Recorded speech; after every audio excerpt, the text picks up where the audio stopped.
C'est un des bonheurs de ce métier, Bulle. Dans ce que fait Bulle, il y a un travail absolument fou. Et sans qu'on ait l'air, sans qu'on le voie.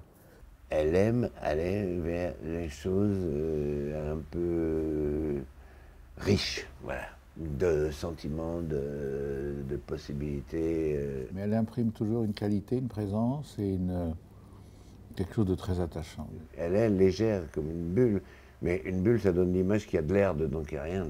Tandis que Bulle, à l'intérieur de sa bulle, il y a de l'âme.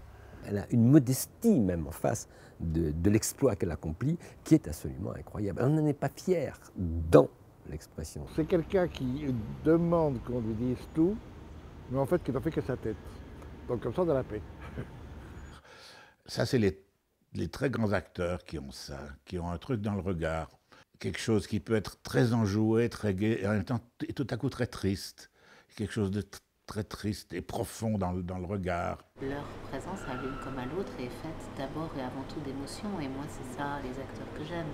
Je me souviens que quand j'étais enfant, c'était l'idéal érotique de mon père dans le cinéma français. Moi, ce que j'adore chez Bulle, c'est que même dans la vie, elle est constamment un petit oiseau ou un petit enfant qui ne sait pas très bien ce qu'elle veut. Un côté petit oiseau, léger, quelque chose de léger.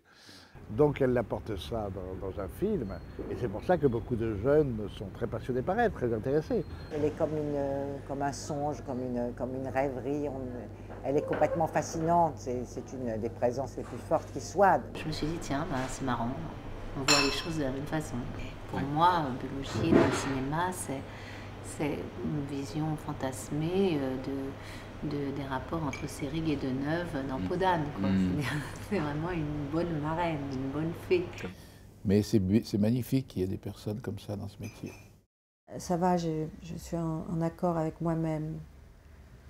C'est déjà pas mal.